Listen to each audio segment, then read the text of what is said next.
तो आप सबका स्वागत है सोलो लेवलिंग के एक और नए एपिसोड में। और आज मैं आपको एक्सप्लेन करने वाला हूँ सोलो लेवलिंग का सीजन 5 का एपिसोड 4। और यहाँ एपिसोड को स्टार्ट करने से पहले हम ये देख लेते हैं कि पहले के एपिसोड में क्या क्या हुआ था। तो हमने पहले के एपिसोड में ये देखा था कि जो संघ के फादर थे वो संघ को सारी चीजें बताती जो भी उनके साथ हुआ था, और संघ ने मिस्टर वो को सारी चीजें बता दी होती है मोनाको और रूलर्स के बारे में। एंड संघ मिस्टर वो को ये भी कहता है कि आप सारी कंट्री के लोगों को बुलाओ और आप इसके आगे। तो एपिसोड की स्टार्टिंग में हमें डेविड दिखाया जाता है और यहाँ डेविड साइड में देखते हुए कहता है कि आई शासन जमा हुआ है और इस जगह में प्रेसिडेंट और प्राइम मिनिस्टर भी आए हैं। एंड इनके साथ साथ गिल्ड मास्टर और अंडर एसोसिएशन के चेयरमैन भी आए हैं। एंड इस जगह में सब कोई बहुत ज्यादा प्रेशर को फील कर रहे हैं और अब संजीन वो भी स्टेज में आ चुका है। एंड ये बहुत ज्यादा अच्छा होगा अगर ये सबको ये बोलेगा कि लास्ट टाइम की तरह ये भी खत्म हो जाएगा, लेकिन अगर इस जगह में इसने एकदम अपोजिट कहा। इसके बाद हम ये देखते कि संघ यहाँ सबको ये कहता है कि ये हम सब के लिए बहुत ज्यादा डिफिकल्ट टाइम है और ये एक ऐसी फाइट है जिसे किसी को भी इग्नोर नहीं करना चाहिए। एंड जब वो अफेयर होंगे तो उनके सामने जो भी आएगा वो उसे डिस्ट्रॉय कर देंगे। यहाँ एक बसेज इंजन वो को ये कहता है कि तुम सही में ये एक्सपेक्ट करते हो कि हम तुम्हारे ऊपर भरोसा करेंगे, और वैसे भी जो नेशनल लेवल हंटर है वो उन्हें रोक देंगे। संघ इस जगह में एकदम कोल्ड तरीके से ये कहता है कि उस जगह में 1000 बीस्ट होंगे जो केमिस ड्रैगन से भी बहुत ज्यादा स्ट्रॉन्ग होंगे। एंड वो इस वर्ल्ड की हिस्ट्री के अंदर सबसे बड़ी दवाई लेके आया था, तो इसलिए जो नेशनल लेवल हंटर है वो उन्हें रोक नहीं सकते। ये सुन के एक पर्सन ये कहता है कि हम लोगों को इस जगह में सबूत दिखाओ, और जब तक तुम ऐसा नहीं करते हम तुम्हारा भरोसा नहीं करेंगे।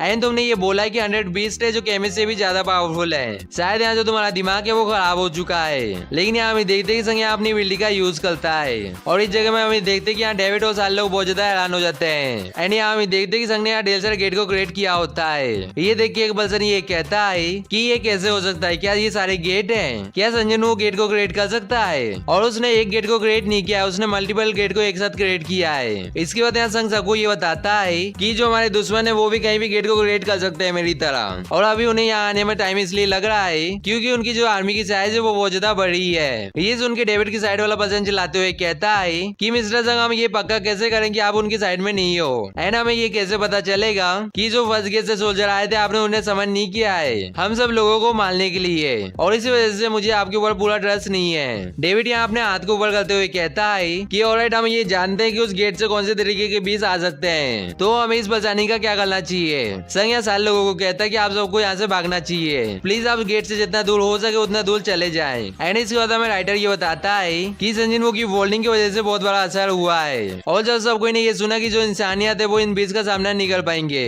तो इसलिए इस जगह में बहुत सारे लोग डरे हुए हैं। एंड ये लोग जितना दूर हो सके उतना दूर गेट से भागने लगे। इसके बाद यहाँ से इंसिडेंट होता है, हमें संघ के पास ले जाया जाता है और इस जगह में हमें देखते हैं कि यहाँ एक बहुत बड़ा महल होता है। संघ यहाँ इस महल को देखते हुए कहता है कि बीरू तुम इस जगह में आओ। बीरू यहाँ संघ के पास आके कहता है कि यस माय किंग। संघ यहाँ बीरू को कहता है कि जो तुम्हारा सर है उसे जमीन में रखो। इसके बाद संघ बीरू को ये कहता है कि तुम इसे छोटा सा हाउस बोल रहे हो और यहाँ इसकी साइज को छोड़ो, क्या सच में इसे हाउस बोला जा सकता है? बीरू यहाँ संघ को ये कहता है कि मेरे किंग मैंने ये सोचा कि हम आपके लिए इतना तो प्रिपेयर कर सकते हैं, लेकिन यहाँ हमें देखते कि जो संघ की नजर होती है वो फ्लैग की तरफ जाती है। संघ यहाँ उस फ्लैग को देख के कहता है कि तुमने उस जगह में फ्लैग को क्यों लगाया है? बिलियन भी अपने सर को यहाँ जमीन में ताकत से रखता है। संघ ये देख के कहता है कि ये तुम्हारा आइडिया था। इसके बाद संघ बिलियन से ये पूछता है कि उस मना की आर्मी का क्या होता है जो अपने मना को खो देती है, और तुम ग्रैंड मार्शल हो, अगर यहाँ तो मेरी मौत हो जाती है तो तुम कमान को संभालोगे?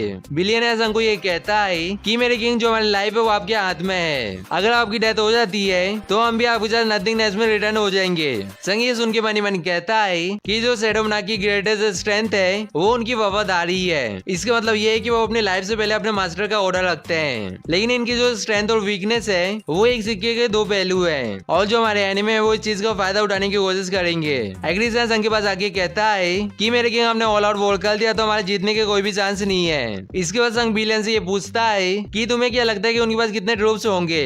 बिलियन संघ को ये कहता है कि मुझे ये लगता है कि जो उनके नंबर होंगे वो 100 गुना ज्यादा होंगे। ये सुन के संघ मनी मन कहता है कि इसका मतलब ये है कि उनके पास 10 मिलियन सोल्जर होंगे। इसके बाद यहाँ से इंस्टीट्यूट होता है, हमें कनाडा के एक अंडर के पास ले जाया जाता है और यहाँ ये अंडर रिपोर्टर को ये कहता है कि अगर मैं संजय को कॉल कर पाता तो मुझे ये बोलता कि ये सब बकवास है। एंड ये जो हंटर है वो कनाडा का एस रैंक हंटर है और इसका नाम जे मिल्स है। आगे हमें देखते कि रिपोर्टर जे को ये कहता है कि फिर भी जो संजय वो है वो इस वर्ल्ड के सबसे स्ट्रॉन्गेस्ट हंटर है, और मुझे ये नहीं लगता कि हमें उनकी वार्निंग को इग्नोर करना चाहिए। ये सुन के जे ये कहता है कि वो एक स्किल हंटर है, इसका मतलब ये नहीं है कि उसके मुझसे जो भी निकल रहा है हम उसके ऊपर भरोसा करें। और संजय वो तुम हमें डराने के लिए कितनी भी बकवास कर लो, लेकिन तुम सारे गेट को नहीं ले सकते। और तुमने मुझे थोड़ा सा भी डराया नहीं है। आगे हमें देखते कि मिस्टर वू संग के साथ बैठ के ये न्यूज देख रहे होते हैं और यहाँ मिस्टर वू ये कहते हैं कि जो कनाडा के हंटर है वो धीरे धीरे करके इकट्ठा हो रहे हैं और जो दूसरे नेशन के स्ट्रॉन्ग हंटर है जैसे कि इंडिया जो रेड के लिए तैयार हो रही है। एंड मिस्टर संग आप क्या करने वाले हो? संग इस जग में ये कहता है कि मैं अभी के लिए चाइना जा रहा हूँ और यहाँ संग मनी मन कहता है कि ये इम्पॉसिबल है और ये जो 8 गेट की आर्मी है मैं उसे अकेले संभाल नहीं सकता। मुझे कोरिया के पास के खतरे को खत्म करना होगा और इसके बाद मैं बाकी मोनार्क से निपटूंगा। एंड ये वॉर जितनी ज्यादा लंबी चलेगी उतना ही हमारे जीतने के चांस बढ़ जाएंगे। इसके बाद यहाँ से सेंसिटिव होता हुआ हमें चाइना के एयरपोर्ट में ले जाया जाता है। संग यहाँ प्लेन से उतर के ये कहता है कि मुझे ये बोला गया था कि जो गवर्नमेंट ऑफिसर है वो मुझसे मिलेंगे। लियू जी कांग यहाँ संग को ये कहता है कि मैंने उन्हें बेकार से पोस्टर बनाते हुए देखा तो इसलिए मैंने ये डिसाइड किया कि मैं तुम्हें खुद ही एस्कॉर्ट करूंगा। संग यहाँ आसमान की तरफ देखते हुए कहता है कि तुम इस गेट को एयरपोर्ट से भी देख सकते हो। लियू जी कांग यहाँ संग को कहता है कि तुमने एकदम सही कहा और ये बड़ा सा गेट रिसेंटली रिपेयर हुआ है और ये चाइना के 1 लाख स्ट्रॉन्गेस्ट हंटर। संग यहाँ देखता है कि उसके सामने ढेर सारे हंटर होते हैं और संग ये सब देख के वो ज्यादा हैरान होता है और मनी मन कहता है कि 1 लाख हंटर के साथ हमारे पास जीतने का चांस है। लियू जी कांग इस जगह में ये कहता है कि बस हमारे पास नंबर नहीं है, हमारे पास लाइट क्लास हंटर है जो बहुत ज्यादा स्किल होते हैं और देखने से ऐसा लग रहा है कि चीजें स्टार्ट होने वाली है। संग यहाँ अपनी शैडो को बुलाता है। लियू जी कांग यहाँ अचानक से खतरनाक प्रेजेंट को फील करता है और यहाँ हम देखते कि यहाँ संग ने अपनी सारी शैडो को बाहर निकाल लिया होता है। लियू जी कांग यहाँ संग की शैडो को देख के मनी मन कहता है कि ये एकदम दूसरे लेवल में है और हमारे ऊपर इस तरह के आर्मी ऑफ बीस का अटैक होने वाला है। इसके बाद लियू जी कांग ये कहता है कि मिस्टर संग ये सारे बीस आपके हैं, लेकिन यहाँ हमें देखते कि बीरो लियू जी कांग के पास आते हुए कहता है कि किंग की जो लेफ्ट साइड की स्पॉट है वो मेरी है और तुम्हारी हिम्मत कैसी हुई उस जगह में खड़े होने की। लेकिन यहाँ हमें देखते कि संग यहाँ बीरो को रोक लेता है और फेस बनाते हुए कहता है कि रिलैक्स, ये हमारे साइड है। लियू जी कांग यहाँ संग को ये कहता है कि तुम इनसे बात भी कर सकते हो, लेकिन यहाँ पीछे से एक अंडा चिल्लाते हुए कहता है कि ये ओपन हो रहा है। एंड यहाँ हमें देखते कि ये जो डंजन है वो ब्रेक होना चालू हो जाता है। संग यहाँ गेट को देखते हुए मनी मन कहता है कि ये स्टार्ट हो रहा है, लेकिन यहाँ बिलियन ये कहता है कि ये बहुत ज्यादा अजीब बात है, मुझे इस जगह में किसी की भी प्रेजेंस सेंस नहीं हो रही है। इसके बाद संग बिलियन से ये पूछता है कि दूसरे गेट का क्या हुआ।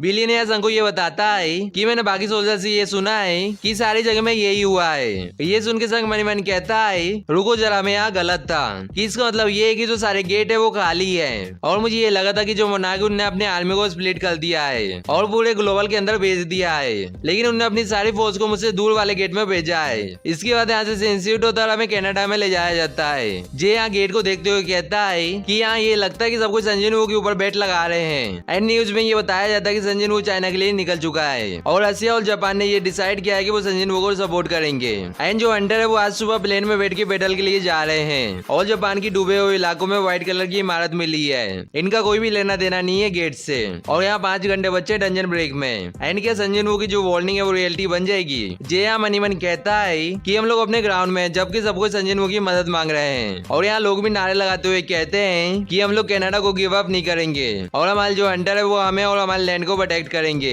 एंड इस जगह में हम जीतेंगे और इस चीज से फर्क नहीं पड़ता कि इस गेट के अंदर से कौन से तरीके के बीस्ट आए। एंड यहाँ हम देखते कि ये जो गेट होता है वो ब्रेक होने लगता है। जे यहाँ मनी मन कहता है कि ऑलराइट ये स्टार्ट हो रहा है। एंड यहाँ सबको डंजन की तरफ देखते हुए कहते हैं कि क्या हुआ, कोई भी बाहर क्यों नहीं आ रहा है। और संजय वू ने ये बोला था कि गेट के अंदर से ढेर सारे बीस्ट बाहर आएंगे। क्या संजय वू उस जगह में ब्लफ कर रहा था? लेकिन यहाँ हम देखते कि डंजन के अंदर से कोई बाहर आता है। लोग इस जगह में कहते हैं कि मुझे यहाँ एक ही बीस्ट दिख रहा है और जिन लोगों को ये नहीं पता कि ये कौन है तो ये मोनार्क ऑफ डिस्ट्रक्शन है। जे यहाँ एंथेरिस को देख के मनी मन कहता है कि रुको जरा, ये तो बस एक इंसान है। और यहाँ हम देखते हैं कि जो मोनार्क ऑफ डिस्ट्रक्शन है वो बहुत ज्यादा बैडेस दिख रहा होता है। आगे हम देखते हैं कि एंथेरिस जे के पास आके कहता है कि क्या तुम इस जगह के किंग हो? जे ये सुन के कहता है कि ये हमारी लैंग्वेज बोल सकता है। साइड वाला अंडल जे को ये बताता है कि ये कोई हैरान होने वाली बात नहीं है, क्योंकि ये जो बीस है वो रूनिक अल्फाबेट का यूज करके अपने आर्मर को क्रिएट करते हैं और इन लोगों ने भी अपनी सोसाइटी को क्रिएट किया है क्लास सिस्टम का यूज करके। और दूसरे शब्दों में ये बोल सकते हैं कि वो इंसान की तरह इंटेलिजेंट होते हैं। एंड सिंपली बोला जाए तो वो अभी तक हमसे बात करने का ट्राई नहीं कर रहे थे, तो इसलिए बीस को इंसान की लैंग्वेज सीखना कोई अजीब बात नहीं है। ये सुन के जे स्माइल करता है और कहता है कि इंसान और बीस एक दूसरे से बात कर सकते हैं। इसके बाद जे यहाँ मनी मन कहता है कि ऑफ कोर्स मैं ये चीज जानता था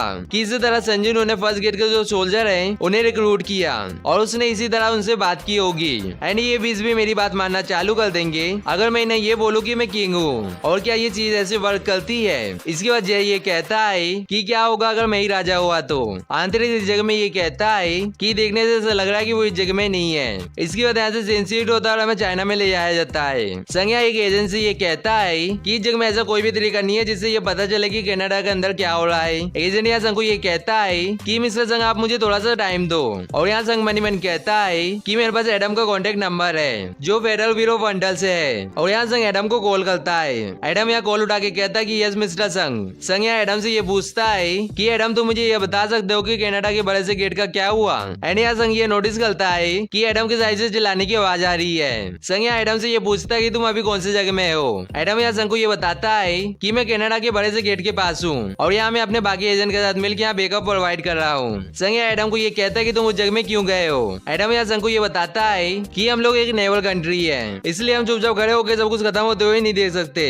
एंड जो ब्यूरो के दूसरे एजेंट है उन्हें भी यहाँ तैनात किया गया है। संग ये सुन के मनी मन कहता है कि डैमेट इन लोगों को ये बात समझ नहीं आ रही है कि इनके सामने कौन है। इसके बाद संग एडम से ये पूछता है कि गेट के साथ कुछ भी हुआ है। एडम यहाँ संग को ये बताता है कि नहीं, लेकिन देखने से ऐसा लग रहा है कि ये खाली है और जैसे दूसरे गेट है। एंड अभी तक चीजें इस जगह में शांत है। ये सुन के संग मनी मन कहता है कि थैंक यू, सब कुछ ठीक है। लेकिन यहाँ एडम कहता है कि रुको जरा, गेट के अंदर से कोई बाहर आ रहा है, क्या ये कोई इंसान है। इसके बाद एडम संग को ये बताता है कि गेट के अंदर से एक इंसान बाहर आया है। ये सुन के संग इस जगह में एकदम हैरान हो जाता है और मनी मन कहता है कि वो इंसान है। संग यहाँ एडम को भागने के लिए कहता है। एंड यहाँ संग ये भी कहता है कि तुम कार में बैठ के जितना दूर हो सके तुम उतना दूर चले जाओ। लेकिन यहाँ एडम सामने देखते हुए कहता है कि जो फ्रंट लाइन में अंडल थे उन्हें राख बना दिया है। संग यहाँ एडम को चिल्लाते हुए कहता है कि एडम तुम्हारे पास अभी भी टाइम है, तुम उस जगह से भाग जाओ। एंड अभी के अभी तुम उस जगह से निकलो। एडम यहाँ संग को ये कहता है कि इस जगह में ढेर सारे ड्रैगन और बीस्ट जो आसमान से आ रहे हैं और इस गेट के अंदर से हर तरीके के बीस्ट बाहर निकल रहे हैं। संग ये सुन के मनी मन कहता है कि यहाँ मैं एडम को सेव करने के लिए एक ही चीज कर सकता हूँ और मुझे उस शैडो को कंट्रोल करना होगा जिसे मैंने उसमें प्लान किया है। आगे हमें देखते हैं कि जो संग की शैडो होती है वो एडम को ग्रैब करती है। एडम यहाँ संग की शैडो को देख के कहता है कि मिस्टर संग। संग यहाँ अपने शैडो का यूज करके ये कहता है कि हम लोग इस जगह से टेलीपोर्ट हो रहे हैं। लेकिन यहाँ एडम पीछे मुड़ के ये देखता है कि उसके सामने ड्रैगन किंग खड़ा होता है और यहाँ ड्रैगन किंग ये कहता है कि शैडो तुम्हें क्या लगता है कि तुम कौन सी जगह में जा रहे हो। और ये जो एपिसोड है वो यहीं पे खत्म होता है। एंड अभी तक आपने वीडियो को लाइक नहीं किया तो क्या कर रहे हो, वीडियो को लाइक करो, चैनल को सब्सक्राइब कर लो ऐसी वीडियो के लिए। और हम सब मिलेंगे किसी नेक्स्ट वीडियो में। सायोनारा।